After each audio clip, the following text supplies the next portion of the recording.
I thought I knew my wife. After 4 years of marriage, I believed I could read Amber like an open book. Every expression, every gesture, every tear that rolled down her cheek. I was wrong about everything. My name is Thomas Stone. I'm 32, a financial analyst who built his career on reading patterns, spotting inconsistencies, and trusting the numbers. Numbers don't lie, people do. And the person who lied to me most convincingly was sleeping next to me every night for 4 years. Amber doesn't work, never has since we got married. She calls herself a homemaker, though our house is always spotless because we have a cleaning service twice a week. She spends her days at yoga classes, lunch dates with friends, and shopping trips that I fund without question. I never minded. I make good money, and I love taking care of her. I thought that's what husbands did. Before we married, her father insisted on a prenuptial agreement. David Hughes is a divorce attorney, one of the most ruthless in the city, and he'd seen too many marriages end in financial warfare. The prenup he drafted was 23 pages of legal protection, but one clause stood out like a neon sign. Infidelity voids all asset claims. Everything I owned before marriage, everything I earned during marriage, every investment, every account if either spouse committed adultery, they forfeited any claim to marital assets. At the time, I thought it was unnecessarily harsh. Amber cried when her father presented it, saying it felt like he didn't trust us. I held her hand and signed it anyway, thinking we'd never need such protection. We were in love. We were building something real. We were different. How naive I was. Last Tuesday evening, Amber approached me in our kitchen with tears streaming down her face. She looked devastated, shoulders shaking, hands trembling as she gripped a tissue. My first instinct was to protect her, to fix whatever was wrong. "Thomas," she whispered, her voice breaking. "It's my mom. She's really sick. The doctors think it might be cancer. She needs me to come stay with her for a week, maybe longer. I'm so sorry, but I have to go." My heart broke for her. Amber's mother, Linda, had always been kind to me. The thought of her battling cancer made my stomach turn. I pulled Amber into my arms without hesitation. "Of course you have to go," I said, stroking her hair. "Take all the time you need. I'll handle everything here." "You're so good to me," she sobbed against my chest. "I don't deserve you. Those words should have been a warning." Instead, I held her tighter. I watched her pack that night, offering to help, but she insisted she could manage. She moved efficiently through our bedroom, folding clothes with practiced precision. When I suggested visiting during the week to bring food or support, she shook her head. "I need to focus completely on Mom right now," she replied. "You understand, don't you?" "I can't be distracted," I understood. Or I thought I did. The next morning, I kissed her goodbye in our driveway. She looked beautiful even in distress. Designer jeans, perfect makeup despite the tears, her blonde hair pulled back in a way that made her look younger. She kissed me back, her lips soft and familiar. "I love you," she said. "I love you too." "Call me tonight?" I asked. "Of course," she answered. I watched her drive away in the BMW I'd bought her for our anniversary, thinking about what a supportive husband I was. How I'd manage the house alone, maybe surprise her midweek with her favorite Thai takeout. I felt proud of myself for being understanding, for putting her family first. For 2 days, everything seemed normal. I went to work, came home to an empty house, ordered pizza, and caught up on shows Amber didn't like. She texted me throughout each day, sweet messages about how exhausting caregiving was, how grateful she was for my support, how much she missed me. "Mom's sleeping now. Thinking of you? Long day at the hospital? Love you. Wish you were here to hold me." I responded with encouragement, love, promises that we'd get through this together. I had no idea that while I was typing those messages, she was 3 blocks from her mother's house, living a completely different life. On Saturday afternoon, I made a decision that would destroy everything I thought I knew about my marriage. I wanted to surprise Amber and her mother with flowers and food. I wanted to be the kind of son-in-law who showed up when things got tough. I packed her favorite flowers in the passenger seat, rehearsing what I'd say when I knocked on her mother's door. I had no idea I was about to knock on the door of my own devastation. The drive to Linda's house took 12 minutes. I'd made the trip dozens of times over the years for Sunday dinners, holiday gatherings, birthday celebrations. The suburban street looked exactly as it always did. Well-maintained lawns, mature oak trees, the kind of neighborhood where nothing dramatic ever happened. I parked in Linda's driveway behind her silver Honda and grabbed the flowers and takeout bags. Thai food from Amber's favorite restaurant, chrysanthemums from the florist near my office. I felt good about myself, proud to be the kind of husband who showed up unannounced to help family through crisis. When Linda opened the front door, my world tilted sideways. She looked perfect. Healthy color in her cheeks, carefully applied makeup, wearing gardening clothes with soil under her fingernails. She was holding a watering can, clearly in the middle of tending to her plants. Not the appearance of someone battling cancer, not someone who needed round-the-clock care. "Thomas," she said, surprised but pleased. "What a wonderful surprise. Come in, come in." My stomach dropped, but I tried to rationalize what I was seeing. Maybe she was having a good day. Maybe the treatments were working better than expected. "How are you feeling?" I asked carefully, following her into the living room. "Feeling? I feel wonderful," she replied. "The weather's been perfect for my garden, and I just finished reorganizing my craft room." "Why do you ask?" The takeout bag suddenly felt impossibly heavy in my hands. Amber said, "She said you were sick. That you might have cancer?" Linda's face shifted from confusion to alarm. "Cancer? Thomas, I haven't been sick." "I just had my annual checkup last month. Everything came back perfect." "Where did you get the idea that I have cancer?" The flowers slipped from my hand, scattering across her hardwood floor. "Amber's been staying with you this week.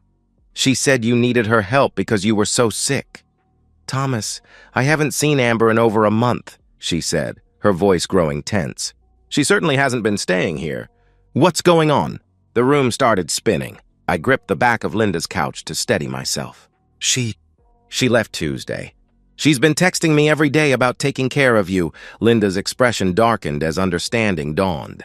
"Oh my God, Thomas, sit down. Let me get you some water." But I was already pulling out my phone, my hands shaking as I opened our location-sharing app. Amber and I had set it up years ago after she got lost during a road trip. We kept it active for emergencies, for peace of mind when one of us was traveling. The little blue dot showed Amber's location. Not at her mother's house. 3 blocks away, at an address I didn't recognize. "Linda," I said, my voice hoarse, "I need you to see something." She looked at my phone screen, then at me. Her face went pale, then flushed with anger. "That little bitch," she whispered. Then louder, "That lying, cheating little woman." Even through my shock, I was surprised to hear Linda curse. In 4 years, I'd never heard her say anything stronger than darn. "I'm going there," I said, standing up. "Like hell you're going alone," Linda replied, grabbing her purse. "I'm coming with you." The 3-block drive felt like an eternity. Linda sat in my passenger seat, radiating fury. "I knew something was wrong with that girl," she muttered. "The way she's been avoiding family dinners, always having excuses. And she hasn't called me in weeks." I pulled over 2 houses down from the address, my heart hammering so violently I could hear it in my ears. The house was a modest 2-story with a red front door and an overgrown lawn. Amber's BMW was parked in the driveway. My hands shook as I pulled out my phone and opened the camera app. Something in my analytical mind kicked in, the part that always documented everything, that believed in evidence and proof. I propped the phone on my dashboard, angled it toward the house, and hit record. "What are you doing?" Linda asked. "Getting evidence," I answered. "I'm going to need evidence." Linda looked at me with something that might have been pride. "You're smarter than I gave you credit for." She got out first and marched up to the front door like a woman on a mission. I followed, my legs feeling disconnected from my body. Linda raised her fist and pounded on the red door. After a moment, it opened. Amber stood there wearing nothing but a silk robe, her hair wet from a recent shower. When she saw her mother, her face went through a series of expressions. Confusion, surprise, and then dawning horror as she realized what was happening. "Mom, what are you—" "How did you—" she stammered. Then I stepped into view. Amber's face went white. Her mouth opened and closed like a fish gasping for air. The silk robe suddenly seemed inadequate, pathetic. She pulled it tighter around herself, but there was no hiding what was obvious. "Thomas," she stammered. "I can explain. This isn't—" "You don't understand." "Actually," I said, my voice surprisingly calm. "I think I understand perfectly." The living room was a disaster. Empty wine bottles, scattered clothes, evidence of the life she'd been living while I believed her lies. But it was the sounds from the bedroom that made my hands curl into fists. Someone moving around, the creak of floorboards, the rustle of someone hastily getting dressed. Amber followed my gaze and panic flooded her features. "Thomas, please," she pleaded. "Let me explain. This just happened. It doesn't mean anything." But I was already walking toward the bedroom, Linda right behind me, and Amber trailing after us with increasingly desperate protests. I pushed open the bedroom door and found him. The man in the bedroom was younger than me, maybe 28, with the kind of build that comes from regular gym attendance rather than real work. He was frantically pulling on his jeans, his expensive shirt thrown across a chair that probably cost more than most people make in a week. When he saw me, his face went white. 4 years of marriage, 4 years of trust, of building a life together, of believing in something that never existed. It all crystallized into this moment. This pathetic scene of scattered clothes and guilty faces and the unmistakable smell of intimacy in the air. I hit him once, hard across the jaw. He went down immediately, blood streaming from his mouth onto the hardwood floor. He stayed down, groaning, holding his face. "That's for my marriage," I said. I didn't hit him again. This wasn't about brutality or losing control. It was about one clean, decisive action, marking the end of one phase of my life and the beginning of another. Behind me, I heard Linda's voice, low and venomous. "You selfish, disgusting little h-" I turned to see Amber's mother standing in the doorway, staring at her daughter with complete disgust. "Do you have any idea what you've destroyed?" she continued. "This man has been nothing but good to you. He's worked his ass off to give you everything you wanted, and this is how you repay him?" "Mom, please," Amber started. "Don't you dare mom me," Linda snapped. "You've been lying to everyone, using my supposed illness as cover for your affairs. How long has this been going on?" Amber's eyes darted between her mother and me. "It's not. This just happened." "I was confused. How long?" Linda repeated. The man on the floor groaned again. "Jesus Christ, I think my jaw is broken." I looked down at him with cold satisfaction. "You're lucky that's all that's broken." Amber tried to grab my arm as I moved toward the door. "Thomas, please," she begged. "We can work through this. We can go to counseling. This was just one mistake." I stopped and looked at her. Really looked at her. The silk robe, the wet hair, the flushed skin, the expensive jewelry I'd bought her, the designer clothes scattered across another man's bedroom floor. "One mistake?" I said quietly. "This wasn't a mistake, Amber. Mistakes are accidents. This was a choice. A series of choices. You chose to lie to me about your mother. You chose to pack a bag and leave our house. You chose to come here. You chose to take off your clothes. You chose to betray everything we built together. But I love you," she said desperately. "I love you, Thomas. This doesn't change that?" "No," I replied. "You love what I provide. You love the house and the car and the credit cards and the lifestyle. But you don't love me. If you loved me, you wouldn't be here." I walked out of the bedroom, through the disaster of the living room and out the front door. Amber followed, the silk robe barely covering her as she stumbled after me in bare feet. "Thomas, wait!" she called out. "Please, just wait." I got in my car and rolled down the window as she approached. Linda was already in the passenger seat, her face still tight with anger. "Where are you going?" Amber asked, tears streaming down her face now. "To see my lawyer," I answered. "Your lawyer?" "Thomas, no," she protested. "We can fix this. We don't need lawyers. We can go to therapy. We can work through this. I'll do anything." "You should have thought about that before you decided to be intimate with him," I said, nodding toward the house. Amber flinched like I'd slapped her. "Don't talk like that. That's not like you." "You're right," I replied, starting the engine. "The old me would have stood here and listened to your excuses. The old me would have believed your lies and tried to fix this. But the old me died about 10 minutes ago." I put the car in drive, but Amber grabbed the door handle. "Thomas, please," she begged. "I'm begging you. Don't do this. Do what? Hold you accountable for your choices? I asked. Don't leave me with nothing, she whispered. I looked at her for a long moment. You left yourself with nothing the moment you walked into that house. I drove away with Amber standing in the street behind me, still in that ridiculous robe, watching her world collapse in real time. Linda was quiet for several blocks. Finally, she spoke. I'm sorry. I'm so sorry I raised someone capable of this. It's not your fault, I assured her. She's going to lose everything, isn't she? The prenup, she said. Yeah, she's going to lose everything, I confirmed. Linda nodded grimly. Good. I dropped her at her house and continued driving toward downtown, toward Richard's office. Richard was the best divorce attorney I knew, aggressive, thorough, and he worked Saturdays for clients in crisis. By the time I reached his office, I wasn't grieving anymore. I was planning. Richard's office occupied the top floor of a glass tower downtown, with floor-to-ceiling windows overlooking the city. On weekends, the building was mostly empty, but Richard had given me his personal cell number years ago when I'd helped him restructure his investment portfolio.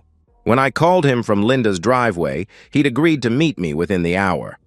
I found him in his conference room wearing jeans and a polo shirt, the most casual I'd ever seen him. Richard was in his 50s with silver hair and the kind of sharp eyes that made opposing counsel nervous. He specialized in high-asset divorces and his track record was legendary. Thomas, he said, standing to shake my hand. You sounded like hell on the phone. What's going on? I pulled out my phone and set it on the conference table. I need you to watch something, I said. The video was 23 minutes long. Richard watched it twice, his expression growing darker with each viewing. He saw Linda opening the door in perfect health, heard Amber's stammering attempts to explain, witnessed my confrontation with the affair partner, and listened to Amber's desperate pleas as I drove away. Jesus Christ, he said when it finished. Textbook infidelity. How long do you think this has been going on? I don't know, I replied. Could be weeks, could be months, maybe longer. Richard leaned back in his chair, his fingers steepled. Tell me about the prenup. David Hughes wrote it. 23 pages, but the infidelity clause is on page 12. It's ironclad, I explained. Richard's eyebrows shot up. David Hughes? The divorce attorney? Amber's father, I confirmed. A slow smile spread across Richard's face. Oh, this is beautiful. David Hughes' own daughter violating a prenup that he wrote. The irony is exquisite. He pulled out a legal pad and started making notes. Thomas, I need you to understand something. With this video evidence and that prenup, this isn't going to be a divorce. This is going to be an execution. Over the next hour, Richard outlined my options. File immediately for divorce on grounds of adultery. Freeze joint accounts. Change locks. Document everything. The prenup was airtight. Amber would leave the marriage with exactly what she'd brought into it, which was essentially nothing. How fast can we move? I asked. Fast, he answered. With video evidence this clear, I can have papers filed Monday morning. She'll be served by Tuesday. If she contests it, we'll bury her in court. But honestly, with her father being a divorce attorney, I doubt she'll fight. He'll read the prenup, watch your video, and tell her to sign whatever we put in front of her. I left Richard's office with a plan and a sense of cold purpose. My first stop was the locksmith. Jerry's 24-hour lock service was exactly what it sounded like. A guy named Jerry who changed locks at all hours for people in crisis. Divorce, breakups, roommate disputes, family emergencies. He'd seen it all, and he didn't ask questions. Jerry met me at my house by 6 p.m. He was a man in his 60s with calloused hands and the matter-of-fact demeanor of someone who'd helped people secure their homes for 30 years. How many locks we talking about? He asked, examining my front door. All of them. Front door, back door, garage, side gate. Everything, I replied. Jerry nodded. Locks and keys for the whole house will run you about $800. You want me to install a security system while I'm here? Yes, I answered. Smart man. I've seen too many people skip that step and regret it later, he said. While Jerry worked, I went through the house systematically, removing Amber's access to everything that mattered. I called our bank and froze the joint accounts, leaving only my personal checking active. I contacted the credit card companies and had her removed as an authorized user. I called the utilities and took her name off everything. Each call was a small victory, a piece of my life being secured against further damage. The bank representative was professional but curious. "Is this due to a separation, Mr. Stone?" she asked. "Divorce," I said simply. "I'm sorry to hear that." "We'll have the accounts frozen within the hour," she replied. By midnight, Jerry had finished installing new deadbolts, a security system, and even a video doorbell. Every entry point was secured, every key changed. The house was mine again. I didn't sleep that night. I lay in our bed, my bed now, staring at the ceiling and thinking about the past 4 years. When had the affair started? How many lies had I believed? Were there others before this one? Had anything about our marriage been real? But beneath the hurt and betrayal was something harder: determination. I wasn't going to be the victim in this story. I wasn't going to be the naive husband who got taken for everything. I was going to be the one who walked away with dignity and everything I'd worked for. At 7 a.m., I positioned myself at the bedroom window that overlooked our driveway. I didn't have to wait long. Amber's BMW pulled in at 7:23 a.m. I watched her get out of the car, moving slowly like someone who hadn't slept. She looked terrible. Hair unwashed, wearing the same clothes from yesterday, her face puffy from crying. She walked to the front door and tried her key. It didn't work. She tried it again, jiggling the handle, pressing harder. Panic began to set in as she realized something fundamental had changed. She tried the back door, then the garage, then the side gate. Every lock had been changed, every entry point secured against her. Finally, she saw me through the bedroom window. Our eyes met across the distance, and I watched understanding dawn on her face. This wasn't anger that would pass. This wasn't a cooling-off period. This was the end. She ran to the front door and pounded on it, screaming my name. The sound echoed through the neighborhood, probably waking our retired neighbors. I let the moment stretch out, watching her realize how completely her world had changed. Then I went downstairs, smoothed my shirt, and prepared to hand her the divorce papers. When I opened the door and handed her the divorce papers, she looked at them like they were written in a foreign language. Then her eyes met mine and she understood. This wasn't anger. This was the end. Amber stood in my doorway holding the divorce papers, her face completely drained of color. The official documents seemed to weigh 1,000 pounds in her trembling hands. For several seconds, she just stared at them, as if reading them again might change what they said. "Thomas," she whispered, "you can't be serious." "I've never been more serious about anything in my life," I replied. She pushed past me into the house, my house, and I let her. Better to have this conversation inside than provide entertainment for the neighbors. She moved to the living room like a sleepwalker, still clutching the papers. "Sit down," I said.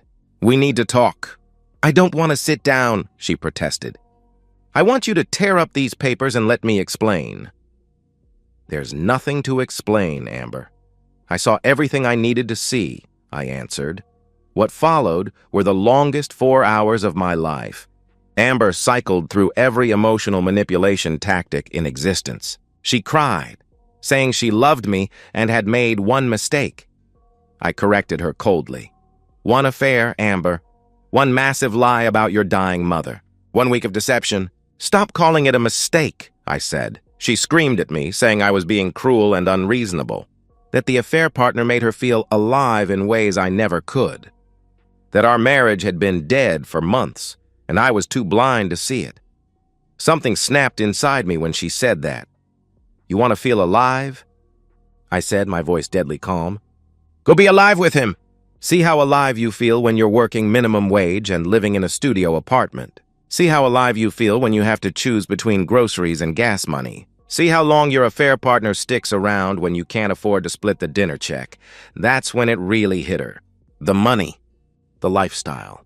Everything she was about to lose. The prenup," she whispered, finally understanding. "Oh God, the prenup." I explained it to her piece by piece, watching her face crumble with each detail. "No claim to the house. No claim to my investments. No claim to my retirement accounts. No alimony.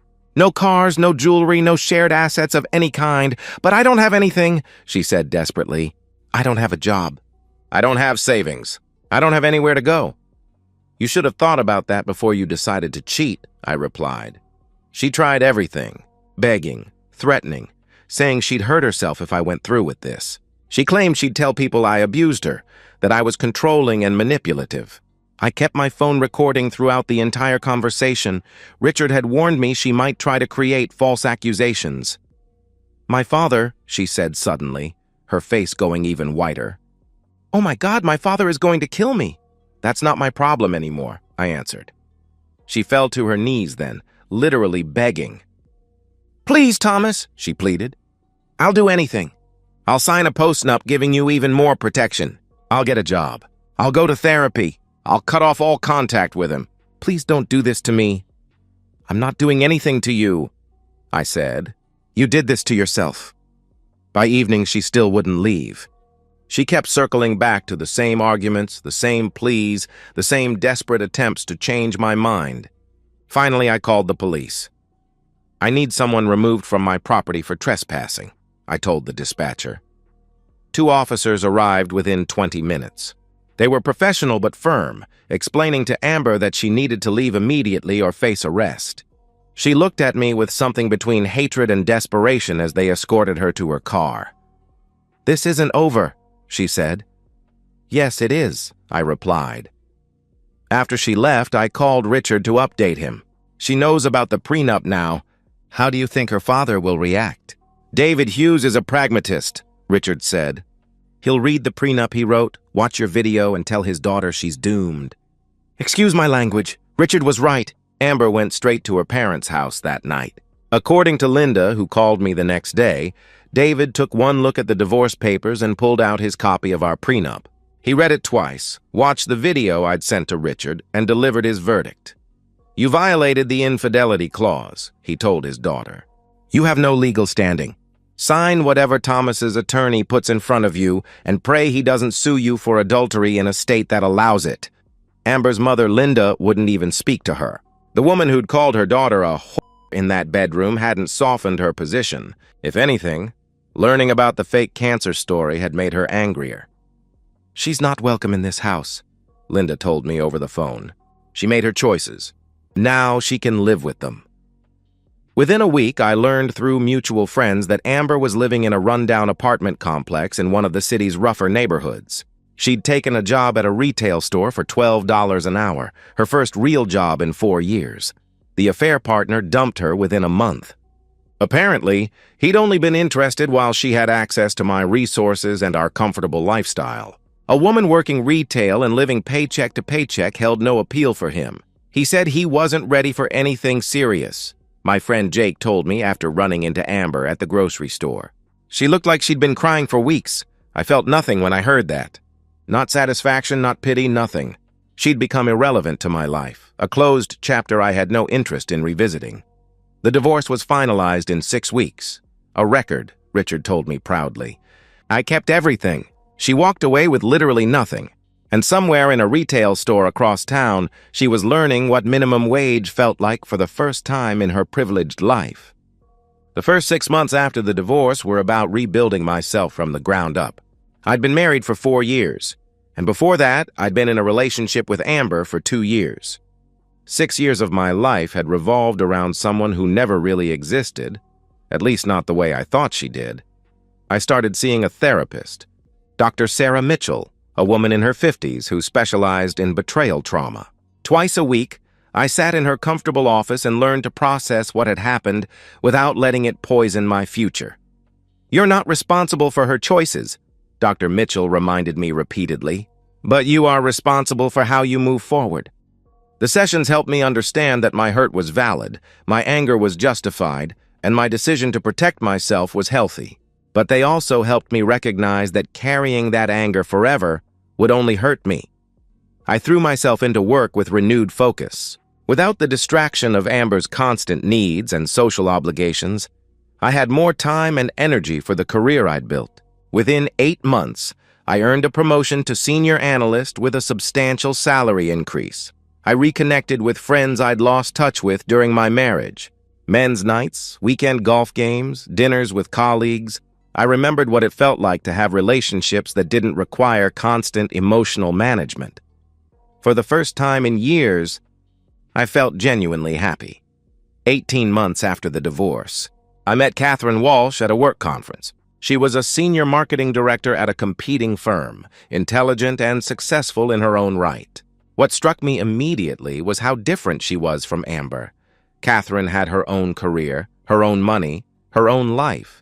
She didn't need me. She wanted me. Our first few dates were revelatory.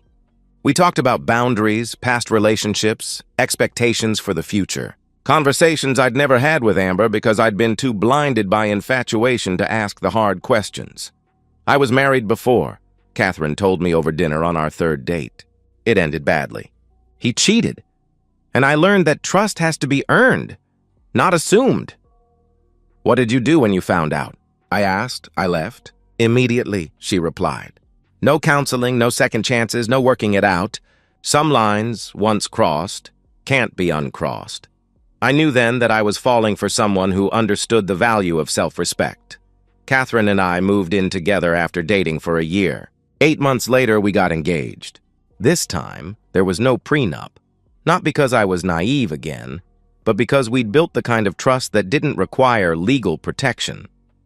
We'd seen each other handle stress, disappointment, conflict. We'd watched each other make choices and keep commitments.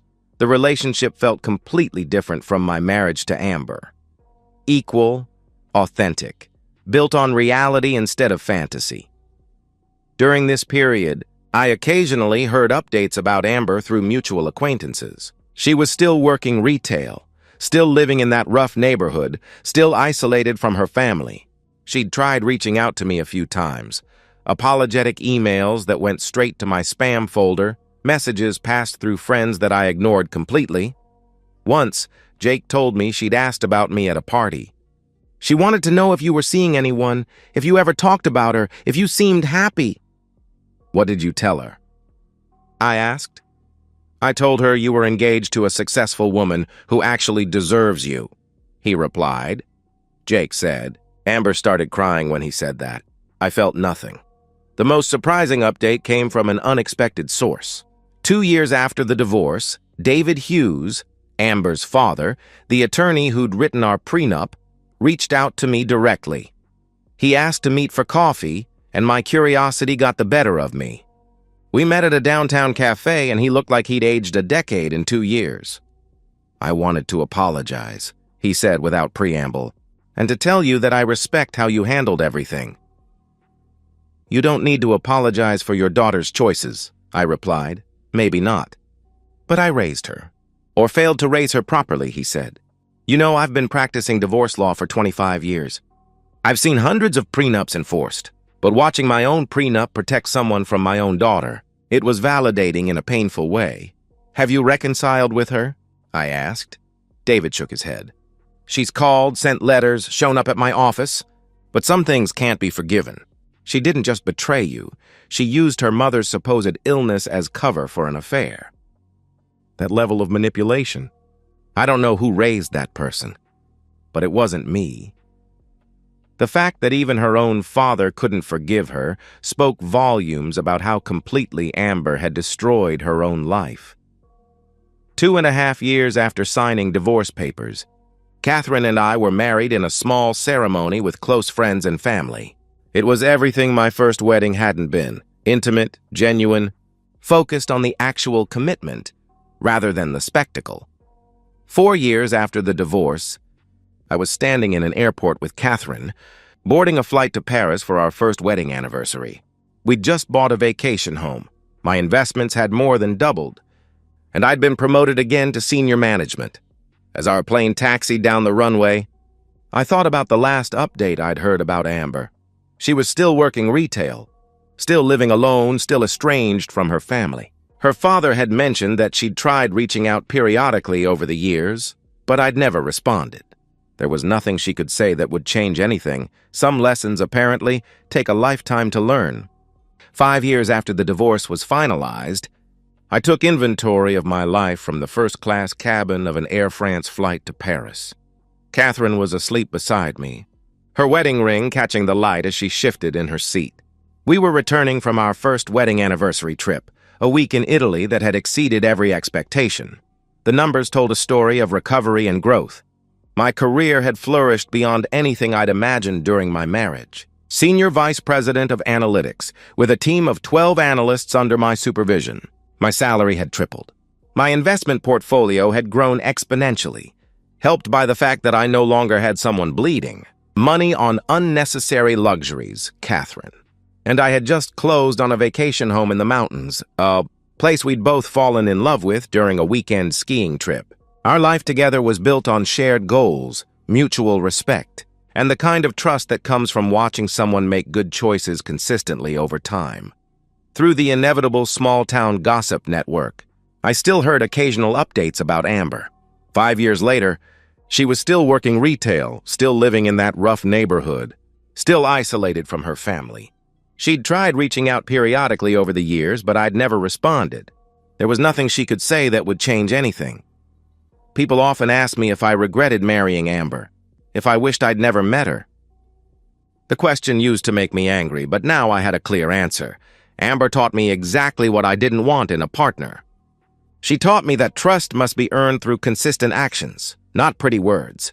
Most importantly, she taught me that sometimes the most loving thing you can do is walk away from someone, because the person you love and the person they actually are aren't always the same thing.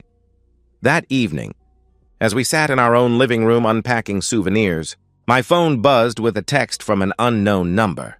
Thomas, it's Amber.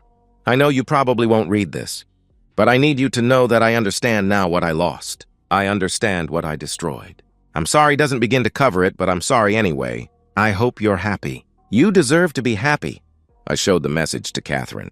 She read it and looked at me with raised eyebrows. Are you going to respond? She asked. I deleted the message without hesitation. There's nothing to say, I replied, because there wasn't. Amber's apology couldn't undo the choices she'd made or change the fact that she'd chosen temporary excitement over lasting love, and that choice had consequences.